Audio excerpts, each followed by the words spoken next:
Thank you for having me. Like he said, I'm literally right around the corner. You go out here, you look to the right, you'll see a big stone church, and that's the Baptist Church in Ridley Park. So I got to know Josh a little bit over the past few months. He gave us I think he sent an email to our church email and was like, hey, I'm a local pastor. I'd like to get to know you guys, see what your mission's about, since we're both in the same block. And we found out that we went to the same college. I'm one of two pastors over there. I met the other guy over there, whose name's John. We were all three of us went to the same college. Josh was a couple years before John and I, but we got to know Josh a little bit over the past few months, and Josh found out that I'd done some mission work. And so he's like, hey, we're doing a series on missions. I'm going on a missions trip. Can you come and speak about your missions experience? So that's how I ended up here. Josh is in Kenya. Or I guess he's on his way to Kenya. He leaves this afternoon or something. But I haven't had the opportunity to go to Kenya yet. I'm not sure if I'm ever going to get there, but I've been on missions trips to Guatemala, South Africa, and the Philippines. I've been to the Philippines 3 times, so that's what I'm going to speak about today because that's where I've spent the most time. I'm currently in the process of planning another trip to the Philippines this coming October, November. If anyone is interested in going or has an interest in working with orphans overseas, please feel free to talk to me. I can probably find someone for you to hook up with in that area. So today I'm talking about my experiences in Manila. That's the capital of the Philippines. And to give you an idea of how I ended up choosing Manila, Philippines as a primary missions field, because like I said, I've been there 3 times, each time for 1 month. I've always, at every point in my life, I've known someone from the Philippines. Whether it was in high school, I had a friend who was half Filipino. I went to college, the chair of my department was Filipino. One of my best friends in college was Filipino. I had several other Filipino friends in college, or missionary kids who grew up in the Philippines. And so after I graduated college, my one friend who knew that I wanted to eventually go to the Philippines, we're hanging out one day and she's like, I had a really weird dream about you the other night. I was really mad at you. I'm like, why were you mad at me? Why were you mad at me in your dream? What would cause you to be really mad at me in your dream? She's like, well, you were in the Philippines with my family, and I wasn't able to be there, so you were with my family, and I was jealous because you were with my family. I'm like, oh, okay. And so she's like, but if you ever go to the Philippines, you can stay with my family. So I did. I called her family, or I emailed her parents, who'd been there for, I guess they've been there almost 30 years at this point. They went there before they got married. They met there during a storm and were stranded together in a missions house. So I went and I stayed with their family. Now, while preparing for this trip, I emailed several orphanages in the Manila area, and only one of them responded to me, so that was a very hard choice. I decided to go to that orphanage. Now, going to another country, okay, so great. I found a place to stay in Manila. I found an orphanage in Manila. How big's Manila was something that I didn't fully grasp at the time. Manila is geographically the size of Philadelphia plus New York City with all 5 boroughs. And it has the population of Philadelphia, New York City, and Washington, D.C. inside of it. So I get there knowing that I'm staying in Manila and that the orphanage is in Manila. No idea how to get anywhere in the city, no idea where anything is in relation to anything else in the city because it's my first time in Manila.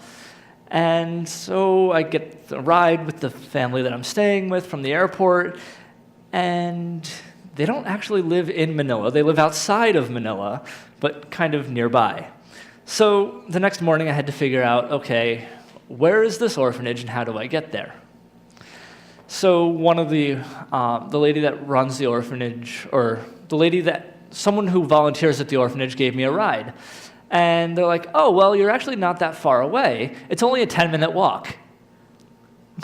So we see in that God working in a very wonderful way, that it wasn't a 3-hour public transit ride to get to the orphanage each day. It was literally a 10-minute walk to get from one place to the other. And if I wanted to, I could catch public transit down the hill, but it's not really necessary. So most of the time I just walked, unless it was raining. Then I would flag one of their public share taxis and take that down for their public transportation system's very cheap. So very affordable, and if I wanted to, I could get transport either way. So I was volunteering at this orphanage, and the way that they set it up, it's not like there's staff who come in for 8 hours, and then they rotate the staff every 8 hours, and you have all these different people who are with the kids, depending on the time of day. They have it set up as a family-style home, where there's several staff members that live in the home, that live at the orphanage. They each get 1 day off a week, which is fairly standard over there, and they live there as older sisters, older brothers to the children that are in the home.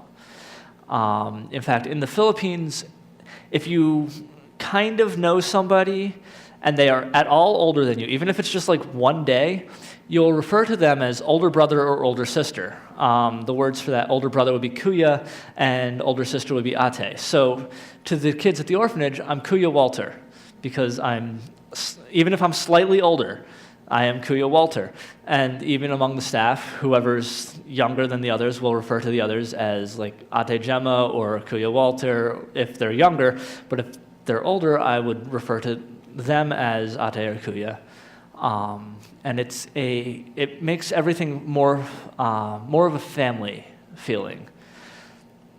So with the children there, and some of them are in school, because the orphanage takes children from birth up through 10, but they don't kick them out when they turn 10. They continue to work with them as long as they got there before they turned 10. So one day, after the kids got home from school, I was sitting helping one of the little girls reading, because she was working on learning her English. And she was reading the book Snow White and the Seven Dwarves to me.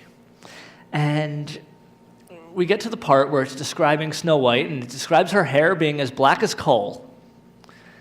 What's coal?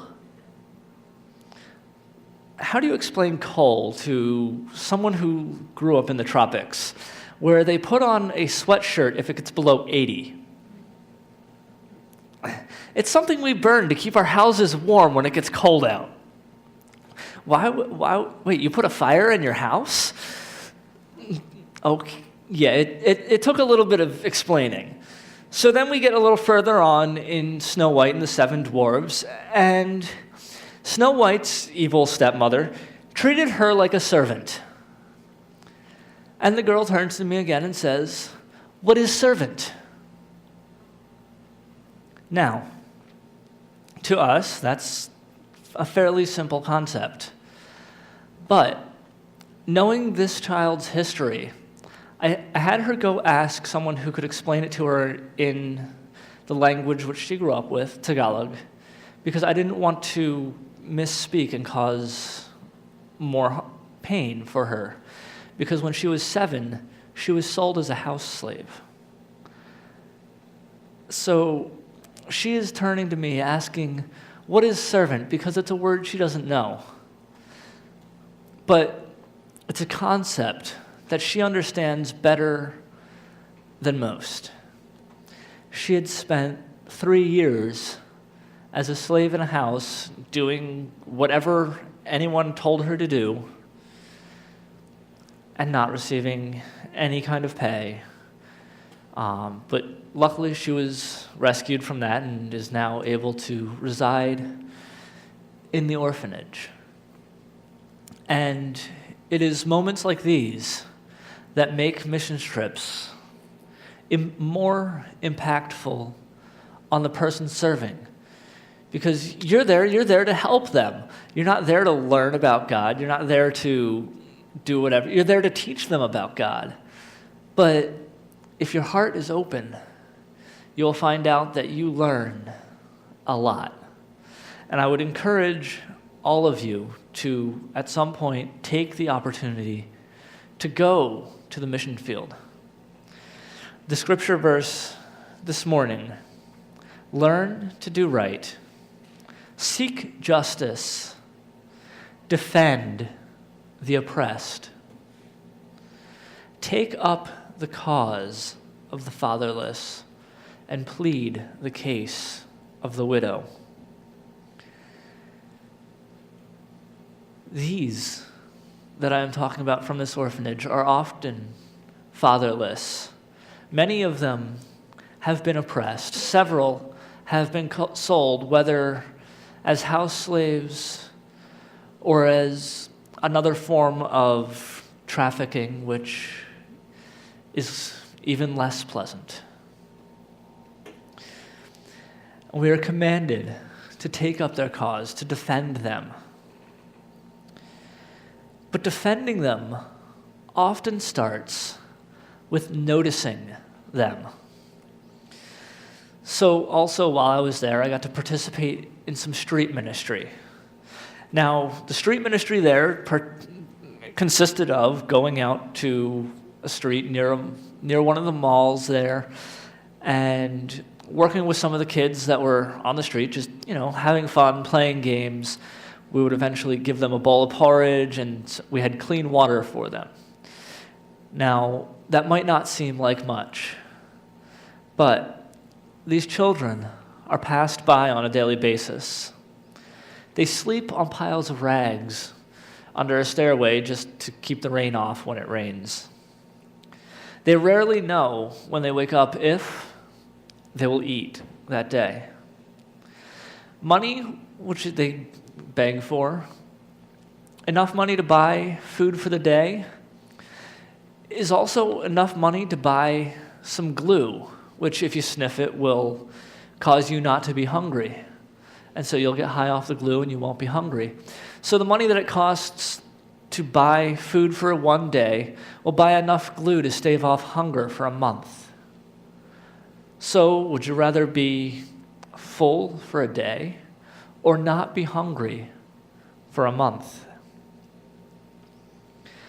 Medicine for common and easily curable diseases is out of these children's reach.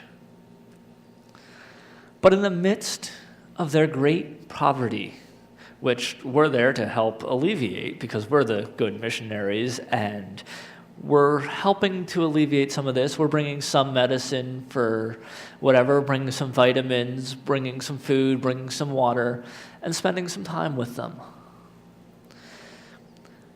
But in the midst of their great poverty is a great wealth, which is only known to the few who might stop to ask for their name, to become Kuya, big brother, or Ate, big sister, who take the time to notice the needs,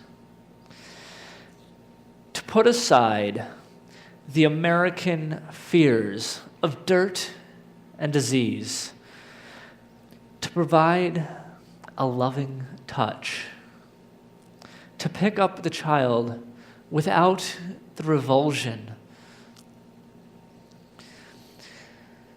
to give them a hug, to place them on your shoulders and swing them around while playing, to provide them with a small plate of simple food, to provide them with a cup of clean water, which is something they don't often get. And their wealth is invisible to the world, but the joy that God has given to them overflows and touches everyone. around them.